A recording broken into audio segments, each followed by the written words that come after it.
여러분, 어떤 때는 우리가 신앙생활하면서 하나님이 나를 버리셨나? 또 하나님이 정말 계시다면 왜 내가 기도하는 거 하나님이 응답을 안 해주시지? 하면서 의심도 오고 야속할 때도 있어요.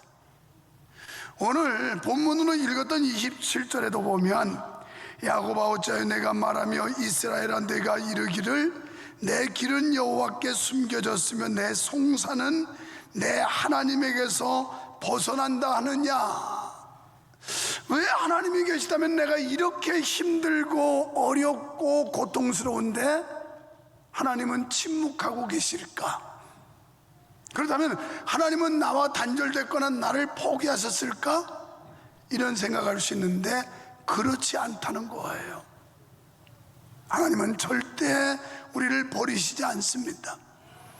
한 번 택한 거룩한 자녀를 끝까지 사랑하실 줄 믿으시면 아멘합니다. 이사야 49장 14절에 보면 이렇게 말씀을 해요. 오직 시온이 이르기를 여호와께서 나를 버리시며 버리시며 주께서 나를 잊으셨다 자, 오늘 하였거니와 27절 말씀과 비슷한 내용이죠. 여호와 하나님이 나를 버리셨나? 하나님이 나를 잊으셨나? 이러는데 그렇지 않다. 15절에서 여인이 어찌 그 젖 먹는 자식을 잊겠으며 자기 태에서 난 아들을 긍휼히 여기지 않겠느냐? 그들은 혹시 잊을지라도 나는 너를 잊지 아니할 것이라. 잠깐요. 입은 말하라고 있는 거고 눈은 보라고 있는 거죠. 저기다가 괜히 심심해서 띄워놓는 게 아니고 성경에 보면 이 말씀을 읽는 자와 듣는 자가 복이 있다 그랬거든요. 그 읽으라고 하는 거예요. 다시 시작. 여인이 어찌 그 젖 먹는 자식을 잊겠으며 자기 태에서 난 아들을 긍휼히 여기지 않겠느냐? 그들은 혹시 잊을지라도 나는 너를 잊지 아니할 것이라. 아멘. 여러분, 여인이 어떻게 자기가 난 자식을 잊을 수가 있겠느냐? 혹시 그 부모는 자식을 잊을지라도 나 여호와는 너희를 잊지 않는다. 그 다음에 16절에 내가 너를 내 손바닥에 새겼고 너의 성벽이 항상 내 앞에 있나니. 아멘. 제가요 이 설교 원고를 묵상하다가 잠자리에 들었는데 눈이 말똥말똥하면서 이 말씀이 또 떠오르는 거예요. 그래서 얼른 내려가 가지고 여기다 주석을 달았어요. 우리도 중요한 일을 손바닥에 쓰는 일이 많았다. 이렇게 적어놨어요. 사실 옛날에 뭐 메모장도 있었겠지만 그거보다는 손바닥에 중요한 일정, 중요한 내용은 꼭 손바닥에 적었어요. 왜? 그래야 잘 보이고 확인할 수 있거든요. 그런데요, 손바닥에 볼펜으로 적은 글씨는 비누칠 몇 번 해도 씻으면 없어져요. 그런데 하나님께서 내 손바닥에 너희의 이름을 새겼다. 그냥 쓴 게 아니고 새겼다는. 이 말씀을 묵상하는데 얼마나 은혜가 되고 이야, 내 이름을, 나를 하나님의 손바닥에 새길 정도로 잊지 않고 나를 사랑하고 기억하신다. 이 말씀 들으니까 기가 막히더라고. 기가 막혀. 이렇게 하나님이 우리를 버리지 않고 잊지 않으신다는 거예요. 하나님은 이 정도로 우리를 소중하게 여기신다는 말씀을 믿으시기 바랍니다. 우리를 끔찍이 사랑하신 하나님은 피곤함도 없고 곤비치도 않고 그분은 명철이 한이 없는데 무능한 자에게 힘을 주시는 분이에요.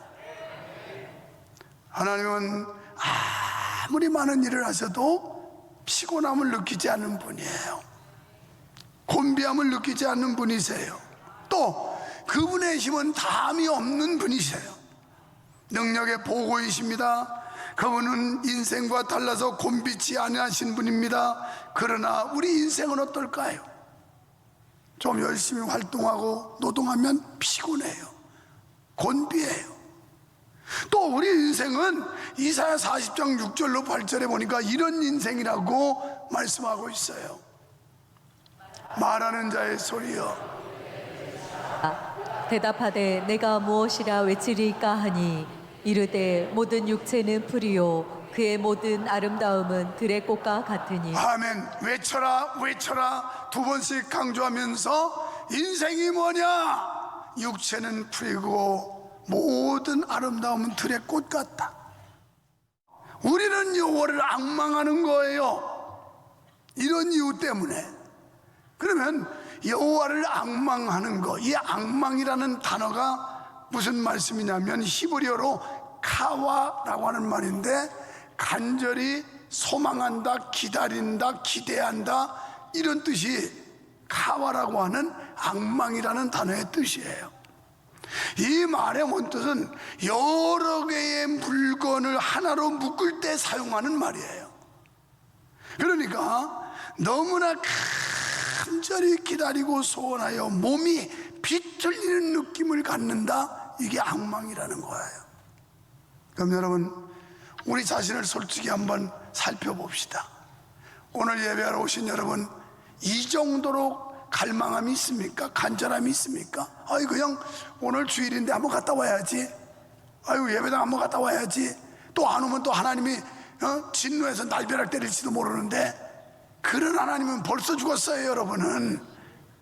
그런데 그냥 와서 형식적으로 한번 거쳐가는 예배가 아니라 정말 몸이 비틀릴 정도로 간절한 기대와 소망, 이걸 가지고 예배하느냐 이 말이에요.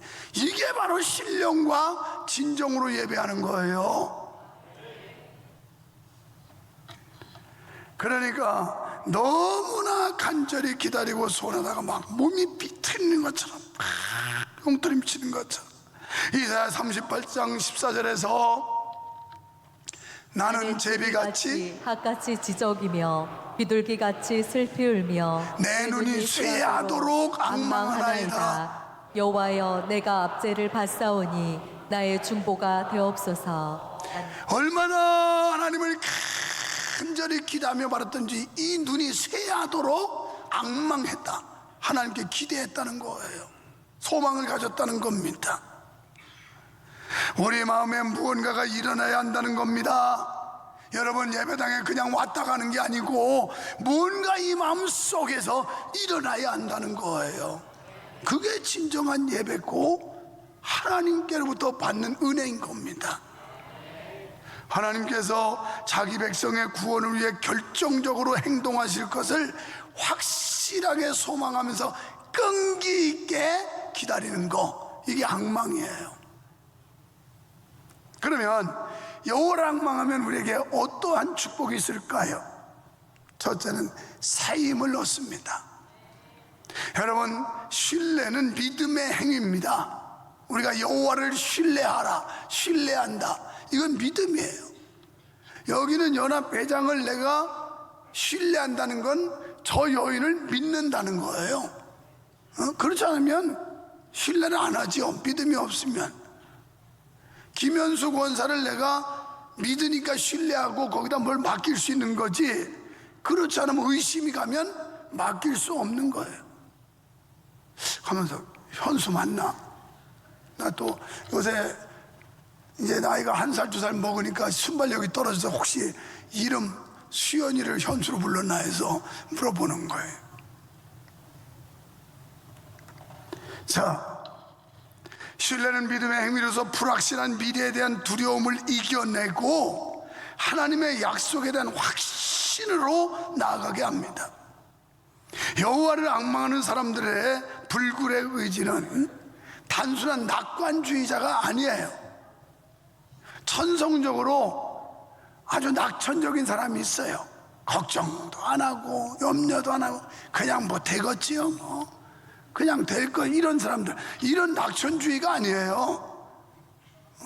오늘 우리가 가지고 있는 이것은 낙천주의가 아니고 낙관주의가 아니고, 이 희망은 현실의 어려움을 인정하면서도 그 어려움을 극복할 수 있는 내적 힘을 받는데, 이 힘을 하나님이 주신다는 거예요. 이는 마치 독수리가 하늘 높이 쫙 올라가는 것과 같은 그 힘, 시련과 역경을 뛰어넘는 하늘 높이 솟구쳐 올라갈 수 있는 힘을 하나님이 주신다는 겁니다. 우리가 여호와를 앙망할 때 얻는 새 힘은 신체적인 에너지의 회복을 넘어서 정신적, 영적인 회복을 포함합니다. 이는 물리적인 피로를 넘어서는 것으로서 마음과 영혼이 받는 평안과 위로를 의미하는 거예요. 그러니까 하나님이 주시는 힘을 받으면 마음에 평안이 있어요. 그리고 어떤 상황에서 마음의 위로를 받게 돼요. 어떤 상황에서 이런 사람은 희망을 잃지 않아요. 그래서 믿음을 통해서 어려움을 극복해 나가게 되는 겁니다. 이러한 힘을 얻는 사람은 매일의 삶 속에서 각가지의 도전이 우리를 넘어뜨리려고 하지만 담대히 맞서서 싸우는 사람들이 바로 하나님으로부터 얻는 힘이에요. 여호와를 앙망하는 이들이 경험하는 이 새 힘은 내면에서 솟아난 끝없는 원천과도 같은 겁니다.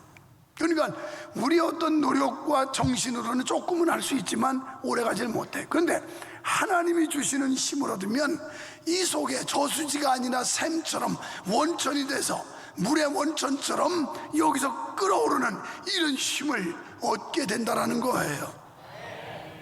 두 번째는 부흥과 영적 성장을 가져오게 됩니다. 독수리가 하늘 높이 날아오르는 모습은 성경에서 자주 비유되는 말씀인데요, 시편 103편 5절에서도 좋은 것으로 내 소원을 만족하게 하사 내 청춘을 독수리같이 새롭게 하시는도다. 우리 하나님은 좋은 것으로 여러분의 소원을 만족하게 하신대요. 2025년 이런 은혜 받으시기를 축원합니다. 그리고 우리의 청춘을 독수리같이 해준다는 거예요. 독수리 같은 청춘, 힘을 주신다는 거죠. 독수리가 공중에서 힘차게 날개를 펼치듯 우리도 신앙 안에서 힘찬 삶을 영위할 수가 있다는 겁니다. 하나님은 우리를 새롭게 하실 것을 약속하셨습니다. 그런데 독수리가 날아오는 것은 그저 높이 솟구쳐 오르는 것만이 아니에요. 독수리는 바람을 읽고 바람을 잘 이용하는 동물이에요. 독수리를 지상의 왕자라고 하죠. 공중의 왕자고 사자는 지상의 왕자고. 그래서 독수리가 그 큰 날개를 쫙 펴면서 노장이 조그만 것들 이러고 다니지, 독수리는 그렇게 팔락거리지 않아요. 그냥 큰 날개가 쓱쓱 하다가 샥 이러고 날아다니거든요. 이게 독수리인데 바람을 읽는 거예요. 바람을 이용하는 거예요. 아니, 바람 부는데 어떻게 바람을 이기고 나가요? 나갈 수 있습니다. 이런 사례가 행글라이딩, 저 높은 산 위에서 행글라이딩을 할 때 그 로프를 가지고 줄 가지고 어떻게 이 날개 방향을 잡냐에 따라 바람을 이용해서 올라가기도 하고 내려가기도 하고 앞으로 가기도 해요. 이 원리를 생각하시면 돼요. 또 윈드서핑이라고 하는 거, 바다에 요만한 널빤지에다가 요런 거 달고서 막 바람이 싹 부는데 요걸 어떻게 각도를 넣냐에 따라 바람을 가르고 앞으로 가. 앞으로.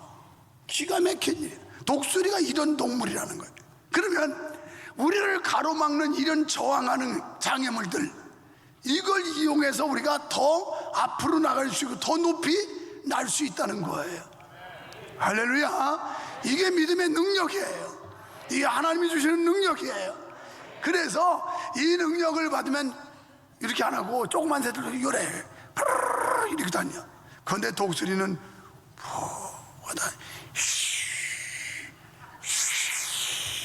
이게 독수리예요. 그래서 성경에는 독수리와 같은 비유를 많이 했어요. 사랑하는 성도 여러분, 2025년 독수리 같은 날갯짓하면서 창공을 가르는, 앞으로 전진하고 하늘로 솟아오르는 이런 힘이 있기를 주의 이름으로 축원합니다. 오늘도 저 부모님들과 함께하는 아이들이 몇 명 왔네. 오늘 안 온 줄 알았는데 재밌지 얘들아? 독수리가 지금. 자, 우리의 신앙이 독수리의 날갯짓처럼 되려면 지속적인 영적 성장이 필요합니다. 이를 위해서는 말씀 묵상과 기도를 통해 하나님과의 지속적인 교제가 있어야만 가능해요. 아무리 하늘의 왕자 독수리도 날개 하나 가지고는 못 날아요. 방향도 못 잡아요. 결국 두 날개가 있어야 되는데 이것은 기도와 말씀의 날개예요. 기도와 말씀의 날개를 가지면 우리는 창공을 가르고 날릴 수도 있고 올라갈 수도 있고 앞으로 나갈 수도 있고 이런 역사가 일어날 줄 믿습니다. 세 번째는 지치지 않는 삶을 살 수가 있어요. 우리가 쉼없이 세상을 달리다 보면 지칠 때가 있어요. 이러한 우리에게 곤비하지 않는다는 말씀은 큰 힘이 됩니다. 성경은 우리에게 지치지 않는 삶을 살기 위한 구체적인 방안을 제시하는데 다른 박진하여도 곤비하지 않는다는 말씀은 우리가 어떤 상황에서도 굳건히 설 수 있는 근력을, 영적인 근력을 말씀하는 거예요. 근력, 체력이 있어야 되는 거예요. 체력이 없어서 시들시들 비실비실하면 아무것도 못해. 아무것도. 바로 이 근력, 우리는 영적인 근력을 키워야 되는데요, 빌립보서 4장 13절에서 내게 능력 주시는 자 안에서 내가 모든 것을 할 수 있느니라. 아멘. 나는 안 되지만, 나는 못할 것 같지만, 환경은 어렵지만, 상황은 만만치 않, 그러나 내게 능력 주시는 그분 여호와 하나님, 능력의 하나님 안에서 나는 할 수 있다. 제가 청년 학생들에게 자주 사용하는 You can do it. 너 할 수 있어. 할 수 있다는, 하나님은 너는 할 수 있다.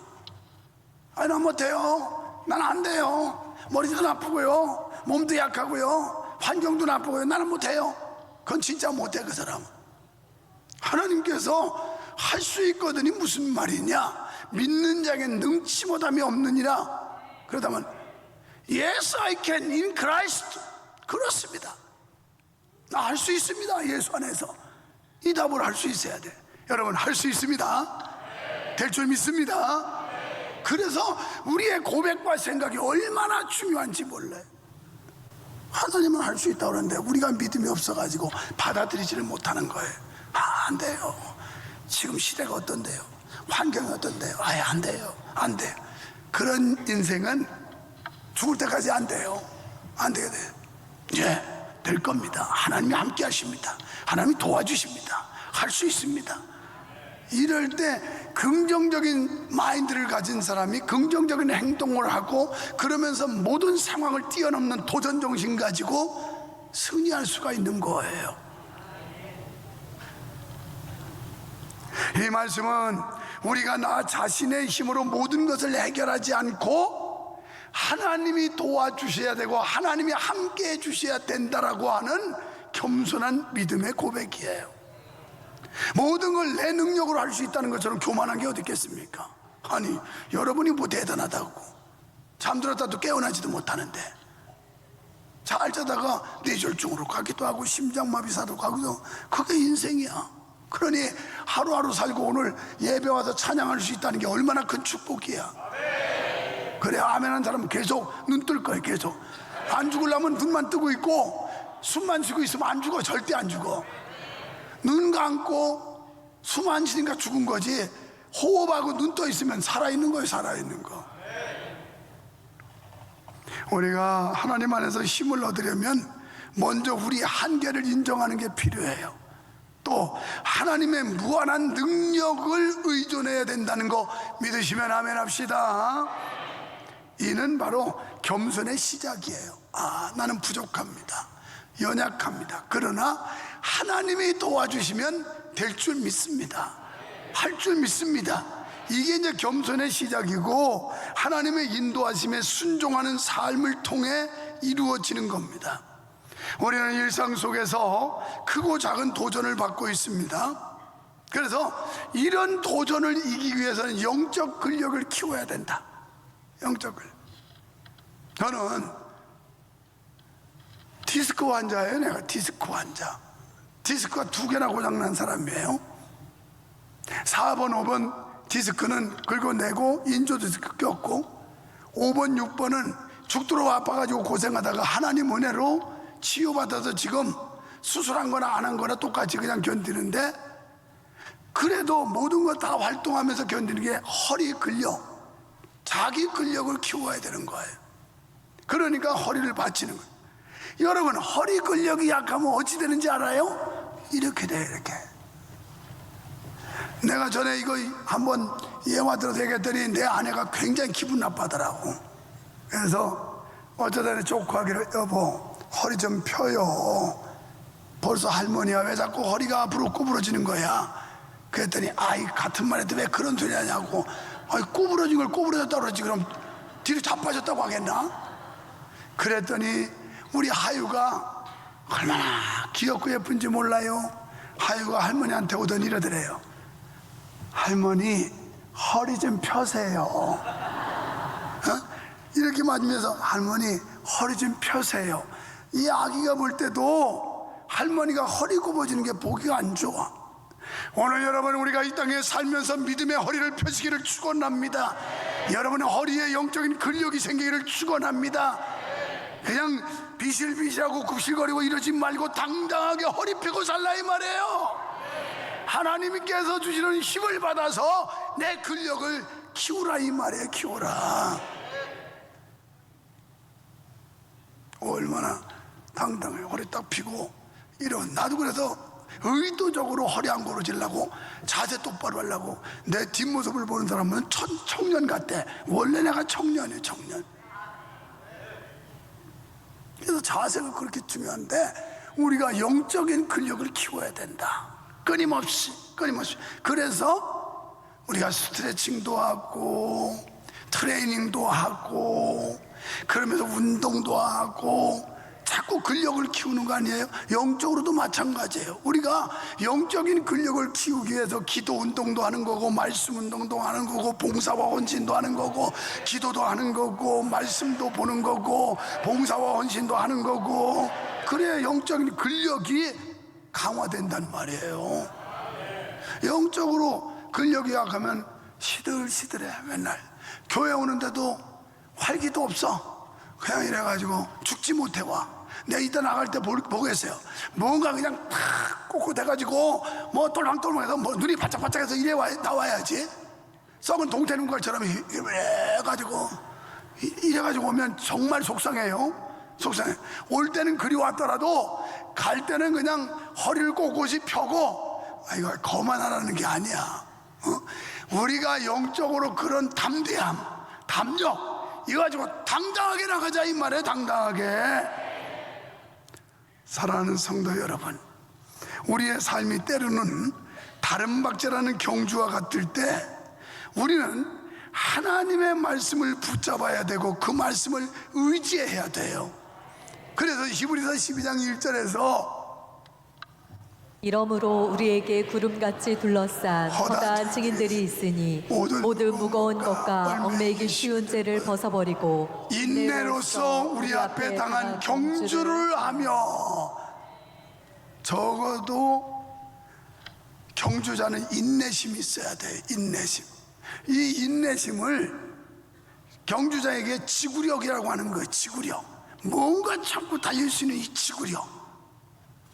어저께 주례 끝나고서 식사를 하는데 우리 김민정 전사님이 옛날 전교임 운동회 있을 때 참 좋았는데 그게 끊어진 지가 이제 오래됐거든요. 그때 참 좋았다고 그래. 그러니까 우리 사모가 그러는 거예요.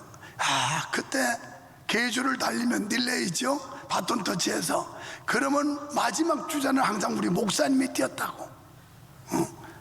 그래가지고 죽기 살기로 뛰는 거예요. 나 그래도 뛰엄박질 잘했어요. 그래서 늘 운동회만 하면 1등 아니면 2등 해가지고 노트, 연필, 그때는 그런 것만 받았어요. 그냥 그래야지 그런 거 받았는데 쫙 뜨는데, 야 이게 이제 근력이 약해지니까 쉽지 않더라고. 남한테 떨어지기는 싫고 뭔가는 보여주고 싶고 그래서 막 일을 안 하고 죽으라고 뛰었더니 아이고 가다 와도 죽을 뻔했어. 숨 막혀서 막 다리는 비틀어지고 호흡은 막히는데 아이고 이제 그만해야 되겠다. 이거 계속하다가 괜히 고집부리한테 오래 못 살겠다 할 정도로 지구력이 약해지죠. 그런데 체질적으로 지구력이나 체력은 약해질지라도 우리가 영권, 영역은 죽을 때까지 약해지면 안 된다는 거예요. 근데 영적인 지구력은 계속 가져야지. 이 지구력이 없으니까 찬양대 들어갔다 빠졌다 들어갔다 빠졌다 하다 말다, 봉사도 찔떡거리고 하다 말다 오래 하지를 못해. 진드가 맞지를 못해. 지구력이 약해가지고. 그런데 달리는 경주자가 인내심이 없으면 실패할 수밖에 없어요. 우리는 언제까지? 꼬린점 결승 라인에 갈 때까지인데 그때가 언제냐? 내 숨이 멎는 그 순간이야. 하나님 나라 가는 그날까지야. 그날까지 열심히 달려야 될 줄 믿으시면 매일매일 기도와 말씀을 통해 영혼을 충전하고 공동체 안에서 서로를 격려하며 하나님의 뜻에 순종하며 살아갈 때 우리를 강하게 하실 줄 믿습니다. 올 한해도 여호와를 앙망하는 여러분 되십시오. 그리고 하나님이 주시는 공급하는 새 힘을 얻으셔서 이에 승리하는 해가 되시기를 주의 이름으로 축원합니다. 우리 가는 길 주님께서 함께 하셔서 평안 주실 줄 믿습니다.